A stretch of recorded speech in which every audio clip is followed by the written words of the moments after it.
I still remember the day we laid the first brick of this house. It was a sweltering summer afternoon in 1962, the kind where the air hung heavy with humidity and the cicadas screamed from the trees like they were cheering us on. My husband, John, and I were barely 25, fresh out of our whirlwind courtship that had started at a church picnic and ended with a simple wedding under an oak tree. We didn't have much. A beat-up truck, a few tools borrowed from his father, and a plot of land we'd scraped together every penny for. But what we did have was love, raw and unpolished, the kind that makes you believe you can conquer anything. Determination burned in our veins like fire, and we clung to the notion that hard work could build not just walls and a roof, but a life together, sturdy and enduring. The land was nothing special at first glance. A overgrown acre on the outskirts of our small town in rural Georgia, bordered by a winding creek and shaded by ancient pines. Weeds choked the ground, and skeptics in town whispered that we'd bitten off more than we could chew. Young fools, they'd say, shaking their heads at the diner where John worked part-time as a mechanic, but we ignored them. John would come home from his shifts, grease-stained and weary, but his eyes would light up when we'd sketch plans on scraps of paper by lantern light. "This is ours, Ellie," he'd say, his voice steady as a heartbeat. "We're making something real." That first brick, oh, how symbolic it felt. John mixed the mortar himself, his strong arms flexing under the sun as he knelt down and pressed it into place. I stood beside him, my hands trembling with excitement, holding the level to ensure it was straight. We laughed when it wobbled at first, but soon it set firm, the foundation of what would become our sanctuary. Day by day, we built it. No contractors, no fancy blueprints from architects, just us, learning as we went from dog-eared library books and advice from John's uncle, who was a carpenter. We'd rise before dawn, me packing sandwiches and thermoses of coffee, and work until dusk painted the sky in oranges and pinks. The frame went up slowly, each beam a testament to our sweat. I can still feel the splinters in my palms from hauling lumber, the ache in my back from bending over to nail floorboards. John was a natural, his hands calloused but precise, hammering with a rhythm that echoed like music. We'd take breaks under the shade, sharing dreams.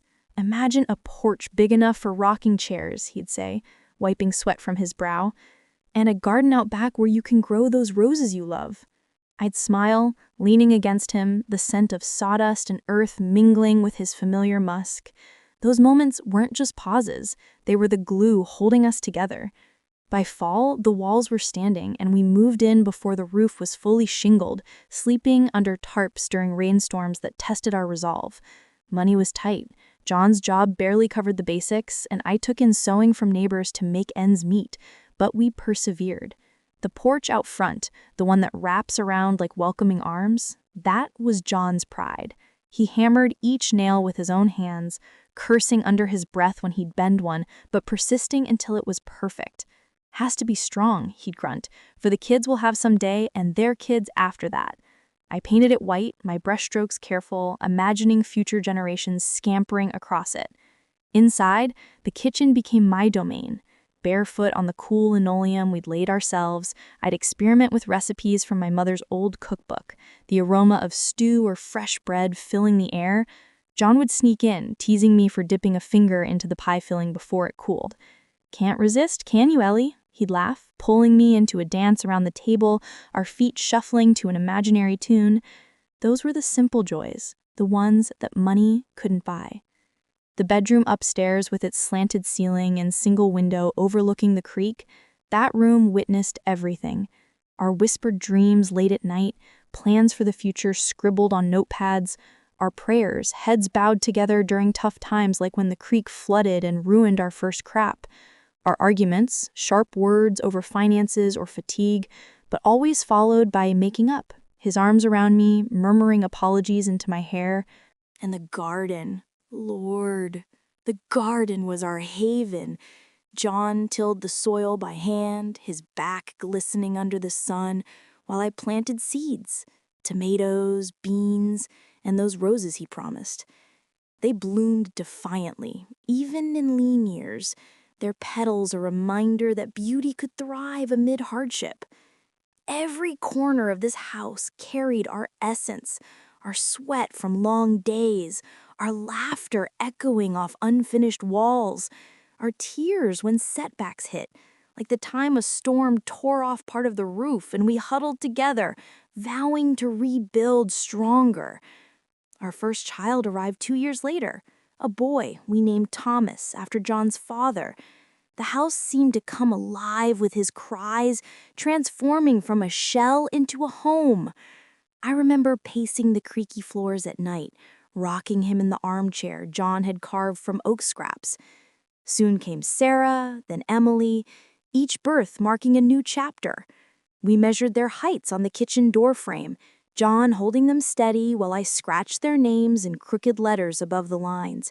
"Look how tall you're getting," he'd exclaim, his eyes twinkling as they wiggled with excitement. "Those marks aren't just ink, they're milestones, proof of growth, of family, of time slipping through our fingers like sand." Life wasn't always easy. There were droughts that withered the garden, winters where the heating bill strained our budget, and John's accident at the garage that left him with a limp for months. But we faced it all together. I'd mend clothes by the fire while he read stories to the kids, his voice rising and falling like waves. Holidays filled the house with warmth. Thanksgivings with turkey roasted in our oven, Christmases with handmade ornaments on a tree we'd cut from the woods. The porch hosted barbecues with neighbors, laughter spilling into the night as fireflies danced. As the children grew, the house adapted. Thomas's room became a workshop for his model cars. Sarah's a haven for her books. Emily's alive with her drawings taped to the walls. John taught them skills, hammering nails, planting seeds, instilling the same work ethic we'd built our life on. I sewed their clothes, baked their birthday cakes, and tucked them in with stories of our early days. "This house is us," I'd tell them, "built with love." But time marches on, relentless. The kids laughed one by one. Thomas to college, on a scholarship we scrimped for, Sarah to marry her high school sweetheart, Emily to chase dreams in Atlanta. The house grew quieter, but John and I found comfort in each other. We'd sit on the porch, his hand in mine, watching sunsets paint the sky. "We did good, Ellie," he'd say, his voice softer with age. Then came the day that shattered everything. It was a crisp autumn morning in 2018. John had gone out to tend the garden, his routine as steady as ever. I was in the kitchen, humming an old tune, when I heard the thud. Rushing out, I found him collapsed among the roses, his face pale, hand clutching his chest. The ambulance wailed through town, but by the time we reached the hospital, he was gone. Heart attack, they said. Quick, merciful, but for me it was a slow unraveling. Losing him felt like the world had turned gray, colors leaching from everything. I'd wander the house, reaching for his pillow in our bed, inhaling the faint scent of him that lingered. I'd turn to share a joke, only to be met with silence that echoed like a void. The porch creaked emptily without his weight in the chair. The kitchen felt cold, no teasing laughter to warm it. Loneliness wrapped around me like a shroud, my greatest enemy, or so I thought. The funeral was a blur of condolences, the house filled with well-wishers bringing casseroles and sympathy. My children returned. Thomas, now a successful accountant with a family of his own. Sarah, a teacher with 2 kids. Emily, an artist in Atlanta. They hugged me tightly, promising support. "We're here for you, Mama," Thomas said, his eyes red-rimmed. Sarah cooked meals. Emily sorted paperwork. I believed them, drawing comfort from the love I'd poured into them, the sleepless nights, the sacrifices, the unwavering belief in their potential. But as weeks turned to months, the visits dwindled. Calls became perfunctory. "How are you holding up?" Followed by excuses about busy schedules. Whispers started about the house. At first subtle, comments on its age, the upkeep. "It's a lot for one person," Sarah said during a rare dinner. Emily nodded. Maybe something smaller in town. I brushed it off, chalking it to concern. Then came the direct approach. Thomas arrived one Sunday with real estate pamphlets, his face earnest but eyes calculating. "Mama, this place could fetch a good price. With the market booming, we could sell and get you into a nice apartment, closer to us, safer." His words hung in the air, heavy with implication. Safer for me or more convenient for them? I stared at him, this man who'd once been my feverish toddler, soothed in my arms. I'd sacrificed new dresses so he could have books, John skipping lunches to fund his education. Now he saw not memories, but equity, dollar signs where I saw John's laugh lines etched into the woodwork, the scent of my pies, those height marks on the wall. "Do you remember measuring your height here?" I asked, leading him to the doorframe. My fingers traced the faded lines. Thomas at 5, Sarah at 7, Emily at 10. Your father held you so still, grinning like you'd conquered the world. He glanced at them, shrugging. "Sure, Mama, but that's the past. We have to think of the future." The arguments escalated. Sarah called it sentimental nonsense, her voice sharp over the phone. "You're alone out there. What if you fall? And honestly, the money could help us all. College funds for the grandkids, maybe a down payment for Emily's studio." Emily, the youngest, was softer, but no less insistent. "It's selfish to hold on, Mama. Dad would want you comfortable." Selfish. The word stung like a slap. Selfish for clinging to the only remnant of my life with John? I paced the rooms at night, whispering to his ghost. "What do I do, love?" The house answered in creaks and sighs, as if echoing his presence. One evening, they all came together. An intervention, they called it. Thomas with spreadsheets showing property values. Sarah with brochures for assisted living. Emily with sketches of modern homes.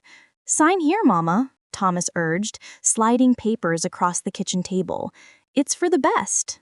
I looked around, memories flooding back. The table where we'd shared countless meals, John at the head carving roasts. The stove where I'd burnt my first cake, him kissing away my tears. The window overlooking the garden, roses blooming defiantly. "No," I said firmly, my voice steadier than I felt. "This is our home, your father's and mine, built with our hands, our hearts." They left frustrated, muttering about lawyers, guardianship. Days blurred into a routine of solitude. I'd sit on the porch, John's chair beside me empty, imagining his hand on mine. "Hold on, Ellie," he'd say in my mind. But doubt crept in. Was I being stubborn? The roof leaked in heavy rains. The plumbing groaned. Maintenance was hard on my arthritic hands. Maybe they were right. Practicality over sentiment. Then, one stormy night, as thunder rattled the windows, I wandered the house. In the attic, I found old boxes, wedding photos, yellowed and curled, children's drawings, stick figures labeled Mommy and Daddy, John's letters from when he served briefly in the army, words of love sustaining me through separation. Downstairs, in the garden, rain-soaked roses bowed but didn't break. "Beauty still grows," John had said during a lean year when bills piled up. I knelt in the mud, fingers in the soil he'd tilled, and felt his strength infuse me. The next confrontation came via a letter, a formal notice from a lawyer hired by my children, questioning my competency. "For your own good," it read. Rage boiled, but so did resolve. I called them all, voice trembling but firm. "Come over, one last time." They arrived wary. I led them through the house, room by room, story by story. The porch. "Your father built this, dreaming of you playing here." The kitchen. "Remember the cookies I baked after school?" The bedroom. "This is where we planned your futures." The garden. "These roses survived everything, just like us." Thomas shifted uncomfortably. Sarah wiped a tear. Emily hugged me. "We didn't realize," she whispered. But words weren't enough. "If you sell this, you sell our souls," I said. "I won't sign. And if you force it, know you're erasing us." They left quieter, promises to reconsider. Weeks passed with tentative calls, apologies laced with guilt. Thomas helped fix the roof, Sarah planted new flowers, Emily painted the porch. I'm old now, time's slipping faster. I don't need luxury, this house suffices, love made tangible. Perhaps they'll sell after I'm gone, but while I breathe, it's mine. Not by deed, but by heart. As sun sets, I whisper to the walls, I'm here, always. This house is our story, and stories endure, even unspoken.